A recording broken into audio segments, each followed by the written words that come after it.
कभी कभी कोई इंसान खामोश हो जाता है तो इसका मतलब ये कदापि नहीं है कि वो गलत हो।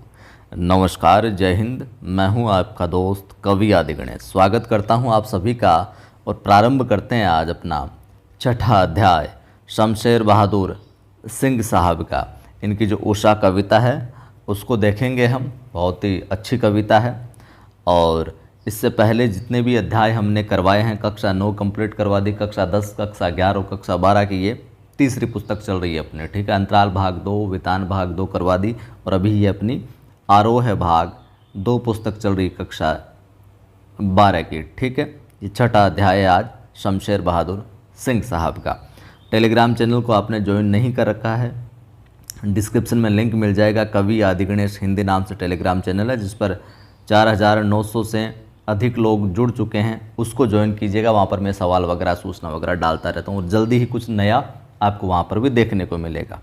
इस वीडियो को लाइक कर दें, आप ज़्यादा से ज़्यादा लाइक किया करें, शेयर किया करें सभी दोस्तों के साथ ताकि वो भी जुड़कर लाभ ले सके, क्योंकि आपको पता है यहाँ पर गुणवत्ता के साथ साथ ग्रेड फर्स्ट और सेकंड का निःशुल्क रूप से पाठ्यक्रम करवाया जा रहा है। और कोई रीट की तैयारी करा, रीट का ऑलमोस्ट सिलेबस पहले ही फ्री ऑफ कॉस्ट डाला हुआ है अपने चैनल पर, और पहली बार देख रहे हो तो चैनल को सब्सक्राइब कर बेल आइकन क्लिक कर लेना।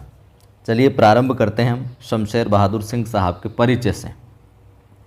परिचय की बात करें साहब इनके तो 13 जनवरी सन 1911 को देहरादून उत्तर प्रदेश, और अब जो उत्तराखंड में आ गया है ये हिस्सा, तो कब हुआ जन्म? 13 जनवरी सन 1911 को होता है साहब बहादुर साहब का जन्म। रचनाओं की बात करें तो ये एक महत्वपूर्ण हस्ताक्षर हैं, तो इनकी रचनाओं का सवाल अक्सर पूछा जाता है। कुछ कविताएं, कुछ और कविताएं, चुका भी नहीं हूँ मैं, इतने पास अपने, बात बोलेगी, काल तुझसे होड़ है मेरी, और उर्दू हिंदी कोश, इसका संपादन किया। तो इनकी ये इतनी रचनाएं, कुछ कविताएं, कुछ और कविताएं, चुका भी नहीं हूँ मैं, चुका भी हूँ नहीं मैं, इतने पास अपने, बात बोलेगी, काल तुझसे होड़ है मेरी। तो बात बोलेगी, काल तुझसे होड़ है मेरी और चुका भी हूँ नहीं मैं, ये रचनाएं कई बार पूछी गई है परीक्षाओं के अंदर। सम्मान की बात करें तो इनको साहित्य अकादमी सम्मान से भी नवाजा गया है और साथ ही साथ कबीर सम्मान से भी नवाजा गया है इनको, ठीक है। निधन हो जाता है साहब 1993 में अहमदाबाद में। तो जन्म होता है 1911 में, निधन हो जाता है 93 में। देहरादून में होता है यूपी में, और अभी जो उत्तराखंड में और अहमदाबाद में निधन हो जाता है। इस पंक्ति को विशेष तौर से ध्यान में रखिएगा कि तुमने धरती का पद्य पढ़ा है, उसकी सहजता प्राण है। तुमने धरती का पद्य पढ़ा है, उसकी सहजता क्या है? प्राण है। महत्वपूर्ण पंक्ति है, ध्यान में रखिएगा। बात करें आगे हम बहादुर साहब की, तो खुद को उर्दू हिंदी का दुआब मानने वाले शमशेर की कविता एक संधि स्थल पर खड़ी है। ये सवाल बहुत बार पूछा गया है कि खुद को हिंदी, उर्दू और हिंदी का दुआब कौन मानते थे? शमशेर बहादुर सिंह। इस प्रकार भी सवाल आया है और सवाल ये भी पूछा गया कि हिंदू और उर्दू का दुआब कौन कहलाते हैं? शमशेर बहादुर सिंह साहब। आगे हम बात करें तो यह संधि एक और साहित्य, चित्रकला और संगीत की है, तो दूसरी ओर मूर्तता और अमूर्तता की तथा इंद्रिय और इंद्रियतर की है, ठीक है। ये जो संधि स्थल, दो जगहों के बीच में जो जॉइंट करने वाला जगह होती है, संधि स्थल होता है, वो बहादुर साहब को माना गया। और वो किन किन क्षेत्रों में? साहित्य और चित्रकला और संगीत की तो है ये संधि स्थल, साथ ही साथ मूर्तता और अमूर्तता की, इंद्रिय और इंद्रियतर, इन परोक्ष विषयों की भी है जो संधि स्थल पर निहित पाए जाते हैं। विचारों के स्तर पर हम बात करें तो प्रगतिशील है। शिल्प के स्तर पर प्रयोगधर्मी कवि शमशेर की पहचान एक बिंबधर्मी कवि के रूप में है। तो 3 सवाल बन सकते हैं यहाँ पर, ध्यान में रखना कि विचारों के स्तर पर शमशेर बहादुर सिंह का साहित्य किस तरह का है या वो किस तरह के हैं? तो प्रगतिशील है। शिल्प के स्तर की बात करें तो वो एक प्रयोगधर्मी है, प्रयोग करते रहते हैं नए नए। तो शिल्प के स्तर पर शमशेर बहादुर किस तरह के कवि हैं? प्रयोगधर्मी। विचारों के स्तर पर प्रगतिशील। 2 सवाल बन गए।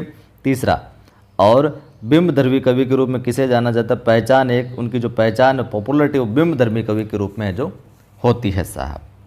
उनकी यह बिंबधर्मिता शब्दों से रंग, रेखा, स्वर और कूची की अद्भुत कशीदाकारी का मादा रखती है।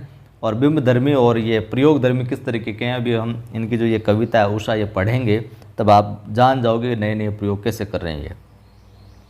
उनका चित्रकार मन कलाओं के बीच की दूरी को न केवल पाटता है साहब, खत्म करता है, बल्कि भाषातीत हो जाना चाहता है।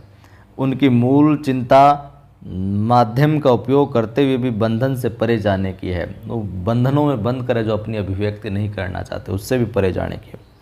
ओ माध्यम क्षमा करना, कहते हैं कि ओ माध्यम क्षमा करना कि मैं तुम्हारे पार जाना चाहता हूँ, तुम में बंद कर नहीं रह सकता। कथा और शिल्प दोनों ही स्तरों पर उनकी कविता का मिजाज अलग है, ढंग अलग है, एक नशा अलग है। उर्दू शायरी के प्रभाव से संज्ञा और विशेषण से अधिक बल सर्वनामों, क्रियाओं और अवयवों और मुहावरों को दिया है उन्होंने। ठीक है, किस वजह से? उर्दू शायरी के प्रभाव से। और उन्होंने खुद भी कुछ अच्छे शेर हैं जो कहे हैं, कुछ गज़लें कही है। सचेत इंद्रियों का यह कवि जब प्रेम, पीड़ा, संघर्ष और सृजन को गूंथ कर कविता का महल बनाता है तो वह ठोस तो होता ही है, अनुगुंजों से भी भरा होता है। और वह पाठक को न केवल पढ़े जाने के लिए आमंत्रित करती है रचना, बल्कि सुनने और देखने को भी। तो यहाँ से देखिए, यहाँ से देखकर यहाँ तक पूछा जा सकता है किसके बारे में कहा गया है कि सचेत इंद्रियों का ये कवि, ये कौन? शमशेर बहादुर सिंह। जब प्रेम, पीड़ा, संघर्ष और सृजन को गूंथ कर कविता का महल बनाता है तो वह ठोस तो होता ही है, अनुगूंजों से भी भरा होता है। तो ये पंक्तियाँ किसके लिए आई हैं? शमशेर बहादुर साहब के लिए, शमशेर बहादुर सिंह साहब के लिए। बहुत अच्छा सवाल है, ध्यान में रखना, यहाँ से भी सवाल आ सकता है। इस पाठ के विषय में जो कुछ लिखा गया वो देखिए। प्रयोगवादी, प्रयोगवादी सिस्टम कब से प्रारंभ होता है? 1943 से, जहाँ से प्रथम तार सप्तक वाला होता है। प्रयोगवादी कविता शिल्प संबंधी बहुत से प्रयोग लेकर आई। जो प्रयोगवादी कविता शिल्प है इस संबंधी बहुत से प्रयोग लेकर आई। नए बिंब, नए प्रतीक, नए उपमान कविता के उपकरण बने यहाँ पर इस समय। और यहाँ तक कि पुराने उपमानों में भी नए अर्थ की चमक भरने का प्रयास प्रयोक्ता कवियों ने है जो किया, प्रयोग करने वाले कवियों ने किया। अपना आस पड़ोस कविता का हिस्सा बना। आस पड़ोस का प्रकृति में होने वाला परिवर्तन मानवीय जीवन चित्र बनकर अभिव्यक्त हुआ। प्रस्तुत जो कविता है ये उषा, तो उषा कविता के रचनाकार कौन? बहादुर सिंह साहब, शमशेर साहब। सूर्योदय के ठीक पहले के पल पल परिवर्तित प्रकृति का शब्द चित्र है। पूछ ले उषा कविता के अंदर क्या है, तो सूर्योदय के होने से पहले, जब सूर्य उदय होता है उससे पहले की जो वातावरण होता है, स्थितियाँ जो बनती है, उसके ठीक पहले पल पल, क्षण क्षण में जो वातावरण परिवर्तन होता है सूर्य के आसपास, वो प्रकृति का शब्द चित्र खींचा है इन्होंने साहब। शमशेर ऐसे बिंबधर्मी कवि है जिन्होंने प्रकृति की गति को शब्दों में बांधने का अद्भुत प्रयास है जो किया है। ये सवाल पूछा गया है दोस्तों, दुआ वाला भी और बिंबधर्मी कवि वाला भी। तो बिंबधर्मी कवि कौन अपने? शमशेर बहादुर सिंह, जरूर ध्यान में रखना। ये कविता भी इसका उदाहरण प्रस्तुत करती है। कवि भोर के आसमान का मूक दृष्टा नहीं है, वह भोर की आसमानी गति को धरती के जीवन भरे हलचल से जोड़ने वाला सृष्टा भी है। इसलिए वह सूर्योदय के साथ एक जीवंत परिवेश की कल्पना करता है। जो गांव की सुबह से जुड़ता है वहाँ सिल है, राख से लिपा हुआ चौका है और है स्लेट की कालीमा पर चाक से रंग मलते अदृश्य बच्चों के नन्हे हाथ। ये एक ऐसे दिन की शुरुआत है जहाँ रंग है, गति है और भविष्य की उजास है। और वह हर कालीमा को चीरकर आने का एहसास कराती क्या? उषा।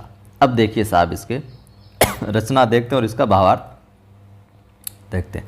उषा कविता का पहले वाचन कर लेते हैं हम कि प्रातः नभ था बहुत नीला, शंख जैसे भोर का नभ, राख से लिपा हुआ चौका अभी गीला पड़ा है, बहुत काली सिल जरा से लाल केसर से कि जैसे धुल गई हो, स्लेट पर या लाल खड़िया चाक मल दी हो किसी ने, नील जल में या किसी की गैर झिलमिल दे जैसे हिल रही हो, और जादू टूटता है इस उषा का अब सूर्योदय हो रहा है। ये अपनी कविता है, देखिए। और यहाँ से सवाल पहले भी पूछा गया परीक्षा के अंदर और बहुत अच्छे से समझा दूंगा मैं आपको, इत्मीनान रखिए। लाइक शेयर नहीं किया तो ज़रूर करें आप। कि प्रातः नभ था बहुत नीला शंख जैसे भोर का नभ, राख से लीपा चौका अभी गीला पड़ा है। तो क्या कह रहा है कवि? कवि कह रहा है कि प्रातःकालीन यानी कि जो भोर का समय है उस समय आकाश बहुत गहरा नीला दिखाई दे रहा है। प्रातः नभ था, प्रातः काल में बहुत नीला शंख जैसे भोर का नभ, कि प्रातःकालीन जो भोर का समय था उस समय आकाश बहुत गहरा नीला दिखाई दे रहा था। और वो किस प्रकार लग रहा था? किसी नीले शंख के समान प्रतीत हो रहा था, बहुत नीला शंख जैसे भोर का नभ। तो प्रातःकालीन जो आकाश था वो नीले शंख के समान है, जो समान प्रतीत हो रहा था। अर्थात यूँ कहें कि आकाश के अंदर क्या बहुत गहरी नीलिमा छाई हुई थी, ठीक है, इसलिए ऐसा कह रहा है। या आगे हम इसको थोड़ा और ले गए तो इसकी कवि को किसी नीले शंख की भांति बहुत ही क्या पवित्र और सुंदर दिखाई दे रहा था आकाश का, ये नीला आकाश। कोई जो नीला शंख होता है उसी की भांति है, जो पवित्र और सुंदर दिखाई दे रहा था ये प्रातःकाल का आकाश। आगे कवि कहता है राख से लिपा हुआ चौका अभी गीला पड़ा है। जैसे राख से और गोबर से हम लीपते हैं ना फर्श वगैरह, आंगन वगैरह, उसी प्रकार एक है जो वो गीला भी रहता है उस समय। तो कि राख से लिपा हुआ चौका अभी गीला पड़ा है। धीरे धीरे प्रातःकाल में आसमान में गहरे नीले स्लेटी होने लगता है, मतलब थोड़ा गहरा नीला स्लेटी, जैसे स्लेट होती है ना उस तरह का सा होने लगता है वो। और गहरे स्लेटी रंग का ये आकाश कवि को किस प्रकार का लग रहा है? ऐसा लग रहा है जैसे कि राख से किसी ने चौके को लीप दिया हो। यानी गांव में खाना बनाने की जगह होती है, आपने चौकों चूल्हा क्या ना चूल्हो चौको कर दिया होगा, तो वो जो है उसको चौके को जैसे लीप दिया हो राख से, वो ऐसा प्रतीत हो रहा है। आसमान का कलर प्रातःकाल में थोड़ा सा मटमिला सा, थोड़ा स्लेटी टाइप का जो हो जाता है, वो उस तरह का लग रहा है जैसे कोई चौका लीप दिया हो। अब देखिए नए प्रयोग कर रहा है यहाँ पर कवि, जिस कारण वो भी क्या अभी अभी लिपा है तो क्या गीला पड़ा है। यानी कि वातावरण की जो नमी है ना, वो वातावरण की नमी ने प्रातःकालीन वातावरण को क्या बना दिया, और भी सुंदर बना दिया, और भी अच्छा बना दिया, और भी निर्मल पवित्र बना दिया है। ये यहाँ पर कवि है जो कहना चाहता है। अब यहाँ पे देखिए सवाल, जो नीले आकाश की तुलना किससे की गई है? नीले आकाश की तुलना किससे की गई है? अपने नीले शंख से की है। बहुत नीला शंख जैसे भोर का नभ, नीले शंख जैसे बताया है किसको? नीले आकाश को। तो यहाँ पर क्या अलंकार हो जाएगा? उपमा अलंकार हो जाएगा। तो पूछ लिया जाए नीले आकाश की तुलना किससे की है, ये सवाल बन गया। अलंकार पूछ लिया उपमा। और आकाश के गहरे स्लेटी रंग सा वातावरण, जैसे कि वो तुलना नमी की राख से लिपे चौकी के समान की, तो ये भी क्या हो गया यहाँ पर उपमा हो गया, ठीक है। देखिए अगली पंक्तियाँ देखिए। बहुत काली सिल जरा से लाल केसर से कि जैसे धुल गई हो, और स्लेट पर लाल खड़िया चाक मल दी हो किसी ने। देखिए साहब, धीरे धीरे सूर्य उदय होने लगता है। सूर्य उदय होने लगता है तो आकाश में क्या हल्की लालिमा छाने लगती है। बहुत काली सिल जरा से लाल केसर से कि जैसे धुल गई हो। तो सूर्योदय होने लगता है और आकाश में जो हल्की लालिमा है वो छाने लगती है। अब स्लेटी रंग में क्या सूर्य की लालिमा का रंग भी है जो मिला आकाश में, इस तरह कवि को प्रतीत हो रहा है। अब स्लेटी रंग था पहले, अब धीरे धीरे लालिमा आ रही, तो दोनों मिक्सअप होकर कवि को ऐसा प्रतीत हो रहा है। कैसा? कि बहुत काली सिल जरा से लाल केसर से कि जैसे धुल गई हो। ऐसा प्रतीत हो रहा है कवि को कि किसी काले सिलबट्टा होता है ना, मसाला पीसने का जो पत्र होता है शिला, कि किसी ने काले सिल पर लाल केसर पीस कर है ना, लाल केसर पीस कर उसे धो दिया हो। बहुत काली सिल जरा से लाल केसर से कि जैसे धुल गई। तो ऐसे कह रहा है कि जो मसाला पीसने का पत्थर है वहाँ पर लाल केसर पीस कर किसी ने उसको क्या है धो दिया हो। यानी इस तरह का लग रहा है कि कवि को उस वक्त जो आसमान है, आसमान का रंग थोड़ी थोड़ी लालिमा आने की वजह से लाल केसर से धुले हुए उस काले सिल के समान है जो प्रतीत हो रहा है। तो आसमान सुबह की लालिमा आने की वजह से किस प्रकार लग रहा है? उस सिल के समान प्रतीत हो रहा है, जिस पर उस काले सिल के समान प्रतीत हो रहा है, जिस पर क्या लाल केसर से है जो उसको अभी पीस कर धो दिया हो। स्लेट पर या लाल खड़िया चाक पर मल्दी हो किसी ने। स्लेट पर या लाल खड़िया चाक मल्दी हो किसी ने। आगे कवि यहाँ पर कह रहा है, मतलब कि जिसके धोने के बाद उसके रंग, जो केसर का रंग है जो हल्का लाल हो जाता है धोने के बाद, उस प्रकार का बता रहा है। अपनी बात कभी आगे कहता है, यह कहता है कि आकाश में छाई हुई सूर्य की लालिमा ना उस प्रकार से दिखाई दे रही। किस प्रकार से? कि जैसे किसी बच्चे ने या तो स्लेट पर लाल खड़िया चौक है जो मल दी हो, स्लेट पर क्या मल दी हो? लाल खड़िया जो चौक होती है, खड़िया जो चौक होती है वो मल दी हो, स्लेट पर या लाल खड़िया चाक मल दी हो किसी ने। इस प्रकार का आसमान लग रहा है कवि को। अब सुबह कहा कि आकाश में जो छाई हुई सूर्य की लालिमा ऐसी प्रतीत हो रही है जैसे कि किसी बच्चे ने क्या स्लेट के ऊपर लाल खड़िया चौक है जो मल दी हो, वो रगड़ दी हो बहुत सारी। आ गई बात समझ में? काली सिल, काली सिल अनुप्रास अलंकार हो जाएगा। और यहाँ पर बहुत काले सिल जरा से लाल केसर से, स्लेट पर या कि लाल खड़िया चाक मल दी हो किसी ने, यहाँ पर क्या हो जाएगा? उत्प्रेक्षा अलंकार हो जाएगा साहब, ये पूछा जा सकता है। अगली पंक्तियाँ देखिए कि नील जल में या किसी की गौर झिलमिल देह है जैसे हिल रही हो, और जादू टूटता है इस उषा का अब सूर्योदय हो रहा है। अब थोड़ा सा लालिमा के बाद की जो स्थिति होती है आसमान में, वहाँ का वर्णन, मतलब सूर्योदय करवा के छोड़ेंगे भी आज हम। तो अब सूर्योदय हो चुका है और सूर्य अपने तेज किरणों के साथ जो आकाश में चमकने लगा है। और इसी के साथ साथ क्या? नील जल में या किसी की गौर झिलमिल दे जैसे हिल रही हो। तो अब इसी के साथ में यहाँ पर क्या लग रहा है? जैसे हिल रही। तो सुबह का समय हो गया है, नीला रंग, स्लेटी रंग, लाल रंग सब गायब हो चुका है, बिल्कुल स्वच्छ वातावरण दिख रहा है। तो अब कवि यहाँ पर कह रहा है कि नील जल में या किसी की गौर झिलमिल देह जैसे हिल रही हो। कवि कहता है कि सूरज की किरणें इस वक्त ऐसे दिखाई दे रही है, नील जल में या किसी गौर झिलमिल देह जैसे हिल रही हो। सूरज की किरणें अब इस प्रकार दिखाई दे रही है, कैसे? किसी युवती की गोरी काया जो शरीर है, नील जल में या किसी की गौर झिलमिल, नीले जल में इस प्रकार से सूरज की किरणें लग रही है जैसे किसी युवती की, नवयुवती की गोरी काया या शरीर जो इस प्रकार निर्मल नीले जल में झिलमिला रहा हो। बिल्कुल किरणें पड़ने से जैसे पानी हिलता है ना, कि वो वैसे झिलमिला रहा हो। या फिर कवि ने नीले आकाश की तुलना नीले जल से और सूरज की किरणें की तुलना गोरी युवती से की है, हिल रही हो। ठीक है, तो यहाँ पर इस प्रकार से भी ले सकते हैं इसको कि जो नीला आकाश है उसकी तुलना तो किससे की? नीले जल से, क्योंकि वो जल में प्रतिबिंब पड़ेगा तो बिल्कुल नीला नीला दिखाई देगा। तो नीले जल की तुलना तो किससे की है? नीले आकाश से। ठीक है, दूसरा हम इसका अर्थ ले तो, और सूरज की किरणों की तुलना की गोरी युवती से जो उसके अंदर से झिलमिला रही है, उसके अंदर से, नीले आकाश के अंदर से दिख रही है। तो सूरज की किरणों की तुलना गोरी युवती से की है। और आगे कवि तो कहता है और जादू टूटता है इस उषा का अब सूर्योदय हो रहा है। ऐसे लग रहा है अभी तो कोई जादू हो रहा था। तो आसमान में जो सूरज चढ़ रहा है, जो सूरज जो पूरा तरीके से उग रहा है, सूरज चढ़ रहा है, तो सूरज के साथ साथ सम्मोहित कर देने वाले प्रातः काल का जो जादू होता है, वो जादू है जो धीरे धीरे टूट रहा है। मतलब जो चीज़ें अच्छी लग रही थी, अभी तक मनोरम लग रही थी, वो जादू धीरे धीरे टूट रहा है, खत्म हो रहा है, और सूर्योदय अब हो चुका, प्रकाश तेज है जो हो चुका है। तो नील जल यहाँ पर अनुप्रास हो जाएगा। नीले जल में या किसी की गौर झिलमिल दे जैसे हिल रही हो, उत्प्रेक्षा अलंकार हो जाएगा। और इस पूरे काव्यांश में उषा का क्या किया गया है? मानवीकरण है जो यहाँ पर किया गया है। ठीक है बात। अब देखिए, ये तो थी कविता के सवाल बन सकते, वो भी मैंने बता दिया आपको। इसके अतिरिक्त इस अध्याय के अंदर दो कविताएं और है जो आपको उनका भावार्थ नहीं देखना, लेकिन आपको ध्यान में रखनी है कविताएं किन की, क्योंकि यहाँ से भी इन कविता की पंक्तियां देकर सवाल है जो पिछली ग्रेड फर्स्ट सेकंड में जो पूछा गया है, और ऐसे भी पूछा जा सकता है साहित्य इतिहास में भी, क्योंकि प्रसिद्ध पंक्तियां हैं ये। जयशंकर प्रसाद साहब की एक रचना है क्या कि बीती विभावरी जागरी। इस आज की जो उषा कविता है इसी से मिलती जुलती कविता है ये, इसलिए यहाँ पर दी गई है। बीती विभावरी जागरी अंबर पनघट में डुबो रही तारा घट उषा नागरी।